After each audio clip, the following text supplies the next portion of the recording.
আমানু ওয়া আমিলুস সালিহাতি কানাত লাহুম জান্নাতুল ফিরদাউসি নুজুলা। আমার আল্লাহ ডাক দেখো নবী আমার, আপনার উম্মতদেরকে আপনি জানায়া দেন গো, আমি আল্লাহ এই আয়াতের মধ্যে আপনাকে কি বলে দিয়েছি। ওগো নবী আমার নবীকে আমার আল্লাহ মায়া করিয়া আদর করিয়া ডাকতেছেন, আরে বন্ধু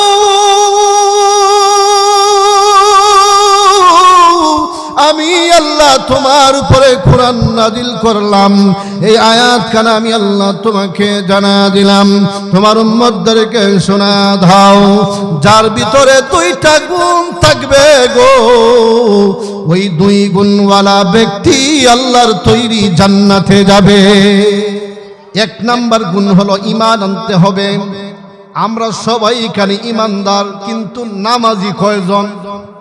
কথা বলেন ঠিক কিনা?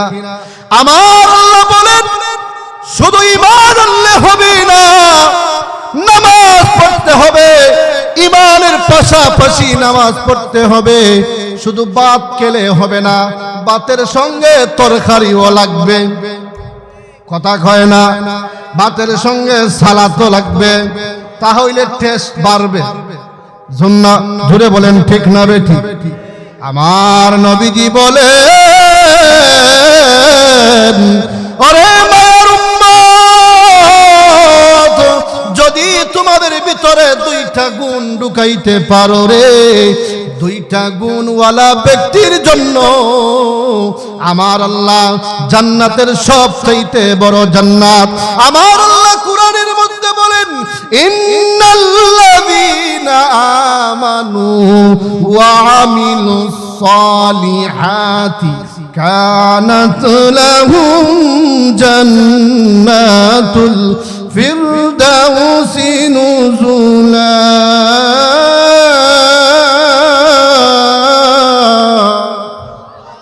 জান্নাতে যেতে চাই কারা কারা? দুটি হাত তুলেন, আর একটু জোরে বলেন আল্লাহু আকবার। জোরে বলেন না আল্লাহু আকবার। ও দয়ার মালিক, সম্ভবপুর ঈদগাহ থেকে তোমার মায়ের বান্দারা তোমাকে সাক্ষী রেখে দুইখানা হাত তুলেছে। ওগো দয়ার আল্লাহ, তুমি আমাদের কাউকে জাহান্নামের আগুনে দিও না। আল্লাহ, সবাই আমরা জান্নাতে যেতে চাই। ওগো মালিক, জান্নাতে আমরা সকলেই যেতে চাই, কেউ জাহান্নামে আমরা যেতে চাই না। কথা বলেন ঠিক কিনা? জান্নাতে গেলে লাভ না লস? জোরে বলেন লাভ না লস? জান্নাতের ভিতরে কিছু নিয়ামতের কথা আজকে আপনাদের সামনে তুলে ধরব। জান্নাতের ভিতরে আমার আল্লাহ বলেন, ওরে বান্দা, দুই গুণে গুণান্বিত হয়ে যদি আসতে পারোস রে বান্দা, দুই গুণে গুণান্বিত হয়ে যদি আমি আল্লাহর জান্নাতে প্রবেশ করতে পারোস, তাহলে আমি আল্লাহর নিয়ামতের কোনো অভাব নাই। আমি আল্লাহ তোকে নিয়ামত দিয়া মালামাল করে দিব, নিয়ামত দিয়ে আমি আল্লাহ ভরপুর করে দিব। জান্নাতের ভিতরে এক নম্বর নিয়ামত হলো আল্লাহ রাব্বুল আলামিন জান্নাতীদেরকে মৃত্যু দিবে না। জোরে বলেন সুবহানাল্লাহ। দুনিয়াতে মরণ আসেনি? জোরে বলেন আসেনি? আপনি যেইখানেই থাকেন না কেন, আকাশে যদি যান, পাতালে যদি যান, দুনিয়ার এই প্রান্ত থেকে অন্য প্রান্ত যদি চলে যান, মালাকুল মউত আজরাইল কিন্তু আপনার পিছু ছাড়বে না। সময় মতো আপনার রূহটাকে তাবাবিয়া করিয়া হয়তো জাহান্নামে নিক্ষেপ করবে, নয়তো জান্নাতে নিক্ষেপ করবে। কথা বলেন ঠিক কিনা?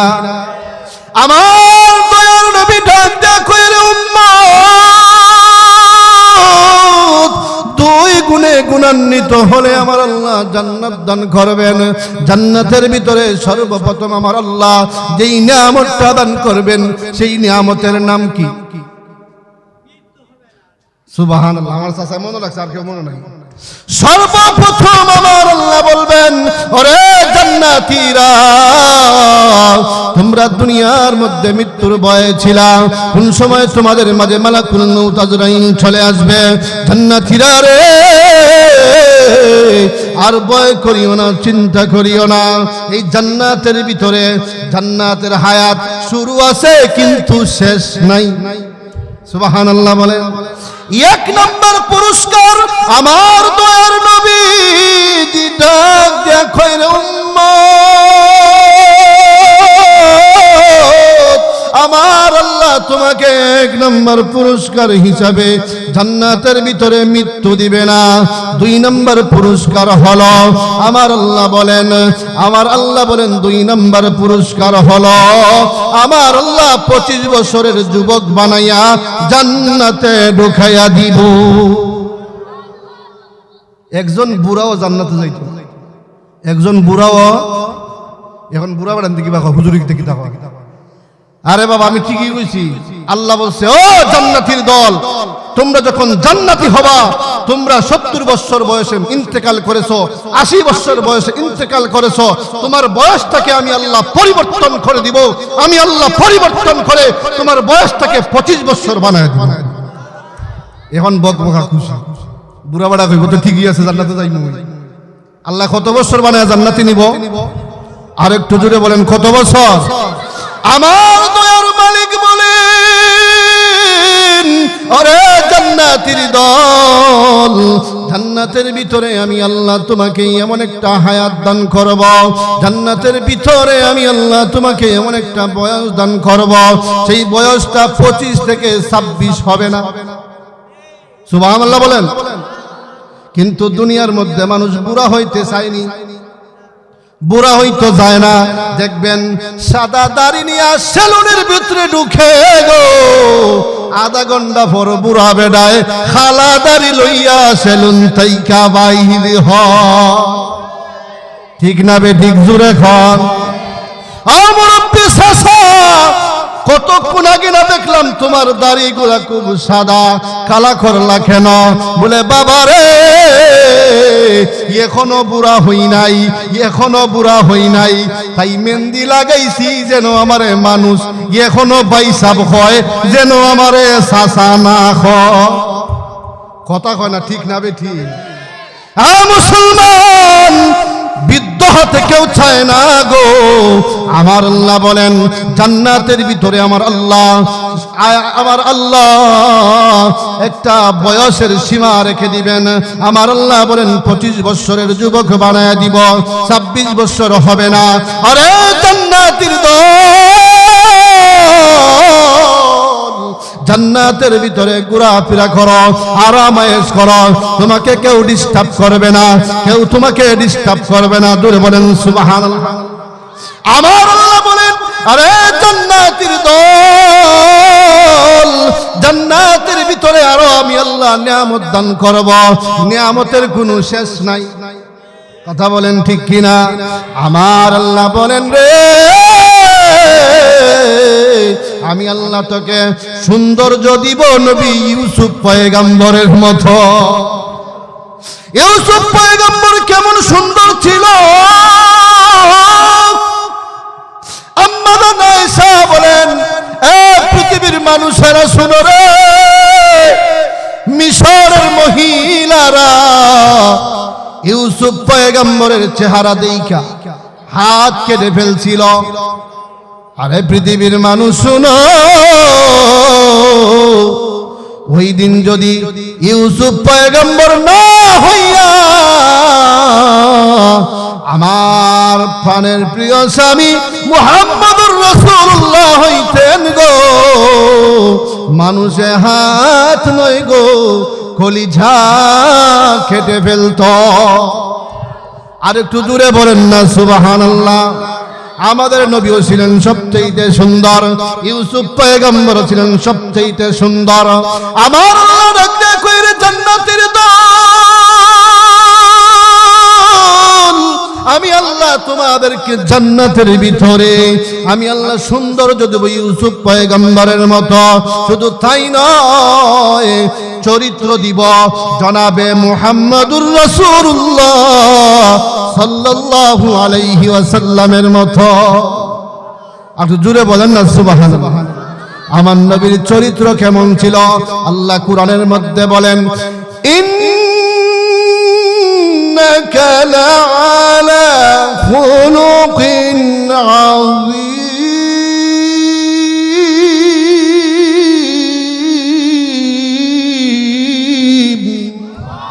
আমার আল্লাহ বলেন আমার বন্ধুর চরিত্র ছিল সমস্ত নবীর চাইতে সুন্দর। দুনিয়ার মানুষ শুনো রে, আমার বন্ধুর চরিত্র কেমন ছিল গো। আকাশের চাঁদের মধ্যে চরিত্রের দাগ থাকতে পারে, কিন্তু মুহাম্মদুর রাসূলুল্লাহ সাল্লাল্লাহু আলাইহি ওয়াসাল্লামের চরিত্রের মধ্যে কোনো দাগ নাই। জুড়ে বলেন সুবহানাল্লাহ।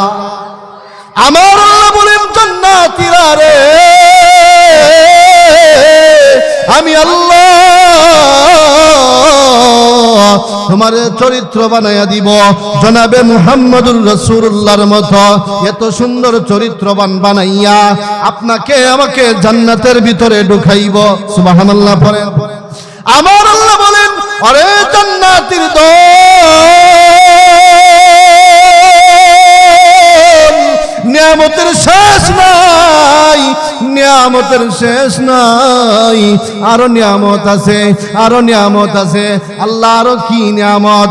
আল্লাহ বলবেন জান্নাতীরা রে, তোমাদের কণ্ঠ বানায়া দিব দাউদ পয়গম্বরের মতো।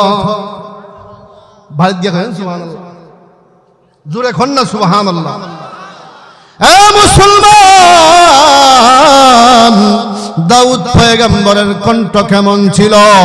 আল্লাহ রাব্বুল আলামিন বলেন আমার দাউদ পয়গম্বরকে আমি আল্লাহ এমন একটা কণ্ঠ দান করেছিলাম।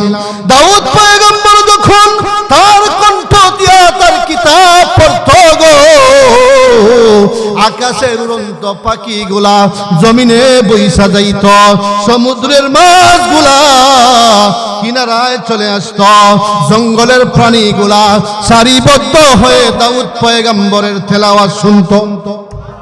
আর একটু জোরে বলেন না সুবহানাল্লাহ। আমার আল্লাহ ডাকতে কইরে জান্নাতের দল, আমি আল্লাহ তোমাদেরকে দাউদ পয়গম্বরের কণ্ঠের মতো কণ্ঠ বানায়া দিব, তোমরা সুন্দর তেলাওয়াত করতে পারবে। আমার আল্লাহ বলেন ও জান্নাতীর দল, নিয়ামতের শেষ নাই, আরো নিয়ামত আছে, আরো নিয়ামত আছে। আল্লাহ কি নিয়ামত? আমার আল্লাহ বলেন জান্নাতীরা রে, আমি আল্লাহ জান্নাতের ভিতরে তোমাদেরকে 72 জন হুর পরি দিব, বউ দিব। আর একটু জোরে বলেন, বউ হইয়া খুশি না? সুবহানাল্লাহ আওয়াজে বোঝা যায়। বাড়িতে গেলে হিলাই সেচ চালাইব, শেষ তো নাই। সুবহানাল্লাহ জোরে কোন না। কয়জন বউ দিব? কয়জন? আল্লাহ বলেন যারা পরিমাণ ঈমান নিয়ে যেই ব্যক্তি কবরের মধ্যে আসবে, ওই ব্যক্তিকে আমার আল্লাহ এই দুনিয়ার 10 দুনিয়ার সমান একটা জান্নাত উপহার দান করবেন। আর ওই নিম্নমানের জান্নাতীদেরকে আমার আল্লাহ 72 জন বউ দিব রে। আমার আল্লাহ বলেন রুচি বদলাইয়া বদলাইয়া বউ দিব, মুসরা মারতো নাই। সুবহানাল্লাহ। কারণ আপনারও বাড়ির বউ আনতে কইব, আমার স্বামী যদি 72টা বউ পায় তাহলে আমি কই যাইমু। আপনি একটা বিয়া করেছেন, আর একটা যদি নাম নেন তাহলে আপনার জীবন শেষ। কথা কয় না, ঠিক না বেঠিক? দেখবো আমি আরেকটা বিয়া করবো, কবে গুলামের ঘরে গুলামের ফুট, আমারই যে তোর হয় না আরেকটা করতি, কইব কিনা কইতো না? জুড়ে বলেন। আমার আল্লাহ বলেন আরে জান্নাতের দল শুন, জান্নাতের ভিতরে সর্বনিম্ন জান্নাতি দেখে আমি আল্লাহ 72টা বউ দিব, রুচি ফালড়া ফালড়া বউ দিব। 72টা বউর রানী হবে কে জানেননি? 72টা বউর রানী হবে ওই ব্যক্তি যে জান্নাতে যাবে, তার প্রথম স্ত্রী দুনিয়ার স্ত্রী সমস্ত হুরুদের সরদান্নি হবে। এখনকার মিথ্যে কথা, এই হুজুরা আমার কথা কইছেন, আমি খুশি গেছি। কন্যা সুবহানাল্লাহ, ঠিক না বে ঠিক? আল্লাহ বলেন 72টা বউ দিব, 72টা বউয়ের মধ্যে আল্লাহ তাআলা সরদারনি বানাইবো আপনার আমার বউ, আমাদের দুনিয়ার বউকে। জোরে বলেন সুবহানাল্লাহ।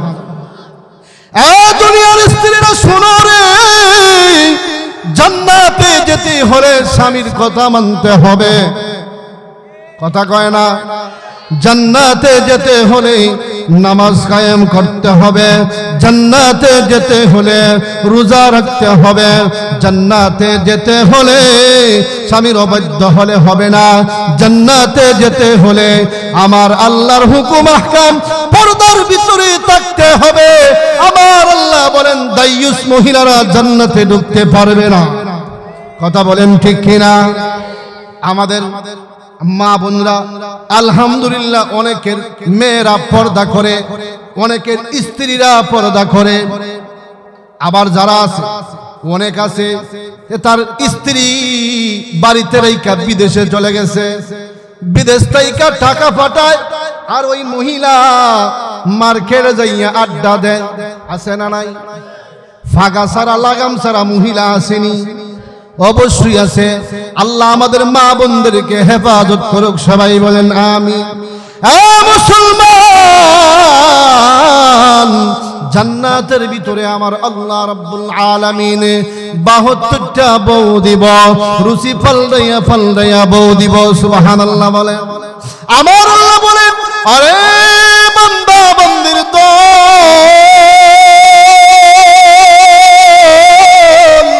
নিয়ামতের শেষ নাই, নিয়ামতের শেষ নাই রে। জান্নাতের ভিতরে আমি আল্লাহ আরো নিয়ামত দান করব। সুবহানাল্লাহ বলেন। আল্লাহ এতগুলা নিয়ামত দেওয়ার পরে আল্লাহ এবার ডাক দিয়া বলবেন, আরে জান্নাতের আমি আল্লাহ তোমাদেরকে এত নিয়ামত দান করলাম, তোমাদের আর কোনো কিছু চাওয়া পাওয়ার আসেনি? বলো। জান্নাতীরা বলবে, আল্লাহ গো আমাদের আর কোনো চাওয়া পাওয়া নাই, তবে হ্যাঁ উলামায়ে কেরামদেরকে আমরা জিজ্ঞাসা করে আসি, আমরা সাধারণ মানুষগুলা জানি না। উলামায়ে কেরামদের কাছে সাধারণ মানুষগুলা দৌড়াইয়া যাবে, আরে দুনিয়ার আলেম উলামারা তোমরা বলো, আমার আল্লাহকে বলো আমাদের আর কোনো চাওয়া পাওয়া আসেনি, জান্নাতের ভিতরে আমাদের আর কোনো নিয়ামত আসেনি। উলামায়ে কেরাম বলবেন, মালিক গো অবশ্যই অবশ্যই আমাদের আরো নিয়ামতের প্রয়োজন। জোরে বলেন না সুবহানাল্লাহ। আমার আল্লাহ ডাকতে বলবে, উলামায়ে কেরাম রে আরো কি নিয়ামতের প্রয়োজন আমাকে বলো বলো। এবার উলামায়ে কেরাম বলবে, আল্লাহ গো এগুলা নিয়ামতের প্রয়োজন নাই, তুমি তো দুনিয়াতে বলেছো জান্নাতের ভিতরে তুমি আমাদেরকে সরাসরি দেখা দিবে, আমরা তোমাকে দেখতে চাই। আল্লাহু আকবার। আমার আল্লাহ 70,000 পর্দা সরাইয়া সমস্ত জান্নাতীদেরকে দেখা দিবেন। এবার জান্নাতীদেরকে দেখা দেওয়ার সঙ্গে সঙ্গে জান্নাতীরা বলবে, আল্লাহ গো আরো নিয়ামতের প্রয়োজন আছে। আমার আল্লাহ জিজ্ঞাসা করবেন, জান্নাতীরা রে এবার তো আমি তোমাদেরকে দেখা দিলাম, তোমাদের আর কোনো নিয়ামতের প্রয়োজন আসেনি? জান্নাতীরা বলবে, আল্লাহ গো আরো নিয়ামতের প্রয়োজন আছে। কি নিয়ামতের প্রয়োজন? আল্লাহ গো তুমি না বলেছো জান্নাতের ভিতরে সুন্দর করে একটা সামিয়ানা সাজাইয়া আজকে জান্নাতের ভিতরে মাহফিল সাজাইবা, আর ওই মাহফিলের প্রধান অতিথি বিশ্ব নবী জনাবে মুহাম্মদুর রাসূলুল্লাহ সাল্লাল্লাহু আলাইহি ওয়াসাল্লাম হবে। আর ওই মাহফিলের বিশেষ অতিথি দাউদ পয়গম্বর হবে গো। ওই মাহফিলের সভাপতিত্ব আপনি আল্লাহ নিজে করবেন। সুবহানাল্লাহ।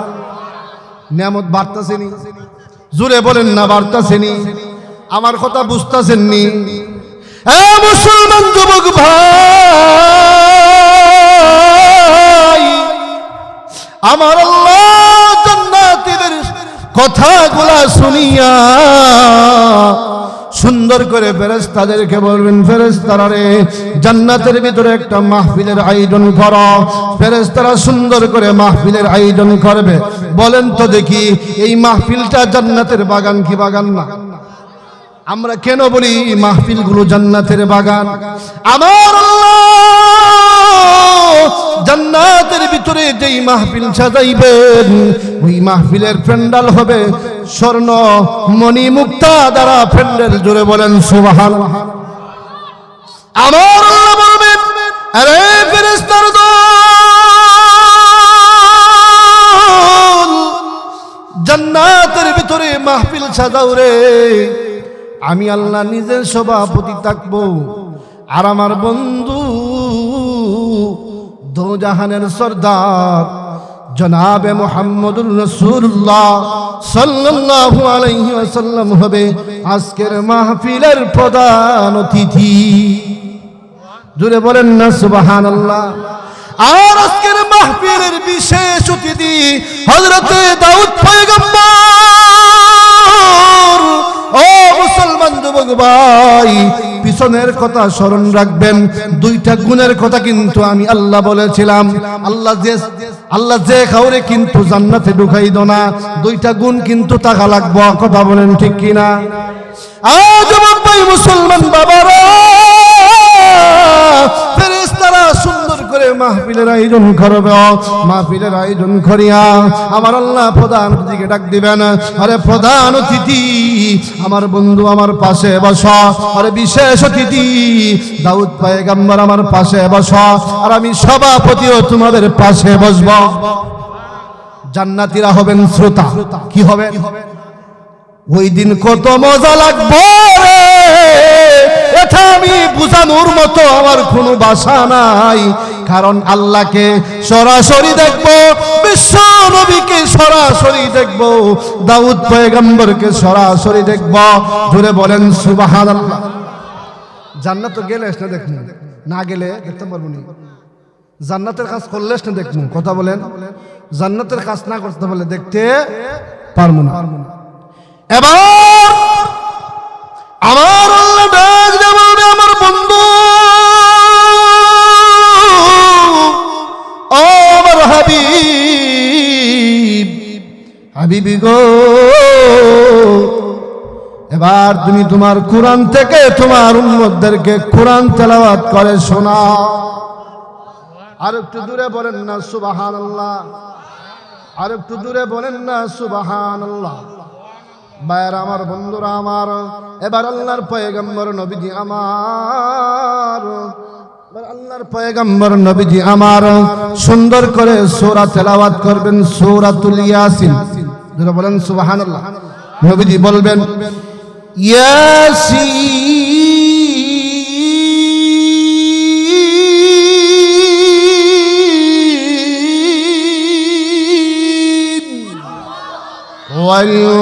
والقرآن الحكيم।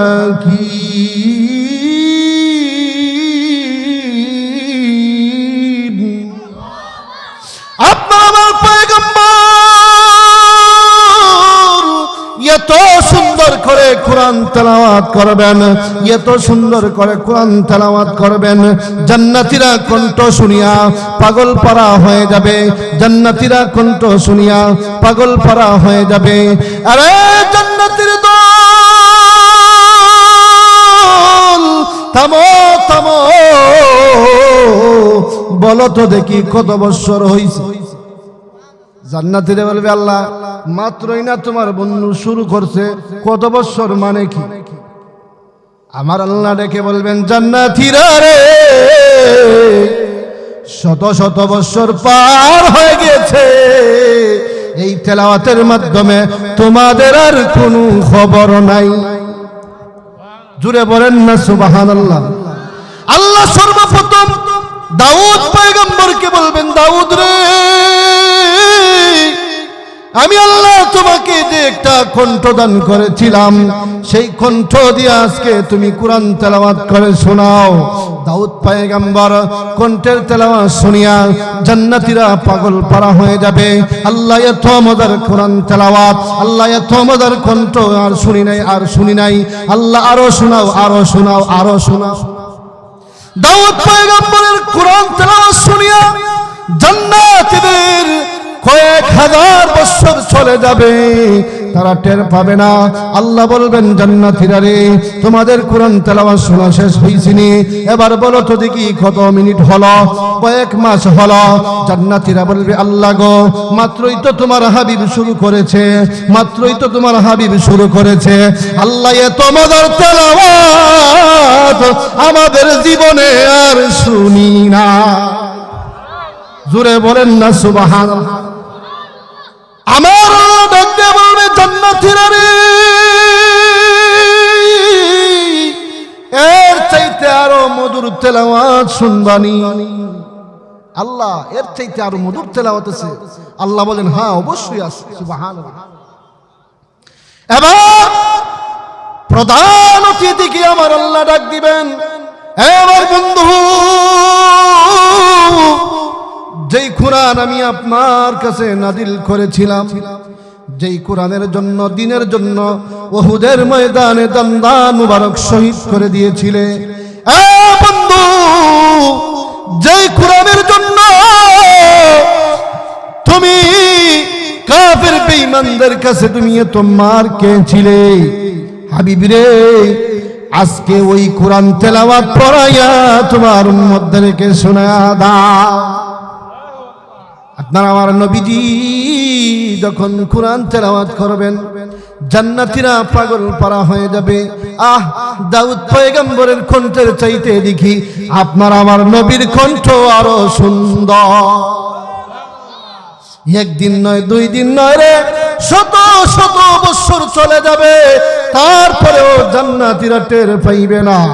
আল্লাহ বলবে, এবার থামো, ও জান্নাতীর দল, বলো তো দেখি কতদিন হয়েছে, কত মিনিট হয়েছে।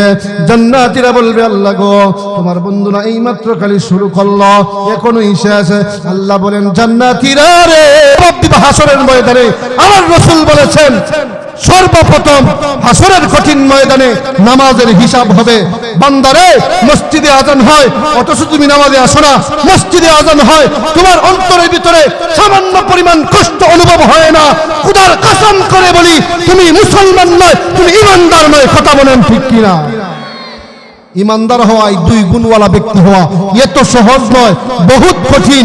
বহুত যুদ্ধ করে শয়তানের জন্য, শয়তানের সাথে বহুত যুদ্ধ করে ইমানদার আর মুসলমান হতে হয়। কথা বলেন ঠিক কিনা? ও ভাই, এই দুই গুণ ছাড়া আপনি জান্নাতে যেতে পারবেন না। আল্লাহ বলেন, জান্নাতের ভিতরে আমি আল্লাহ এই দুনিয়ার 10 দুনিয়ার সমান একটা জান্নাত দান করব, আর এই 10 দুনিয়ার প্রেসিডেন্ট বানাইব আল্লাহ আপনাকে। সুবহানাল্লাহ পড়েন। কি বানাইব? আরে বাপ রে বাপ, সামান্য মেম্বার চেয়ারম্যান হইলে বেড়াইতের ফাউই মারিত লাগে না। কথা বলেন ঠিক কিনা? আচ্ছা, যাই হোক, এটা আমাদের মসজিদের মাহফিল। কথা বলেন ঠিক কিনা? আপনারা বসে না, এটা আমাদের মসজিদের মাহফিল। আমাদের মসজিদের মধ্যে অনেক কিছুর প্রয়োজন এখনো আছে, বাকি আছে। এটা আপনারা পুরা করবেন ইনশাআল্লাহ। জুড়ে বলেন। আমাদের মসজিদের মধ্যে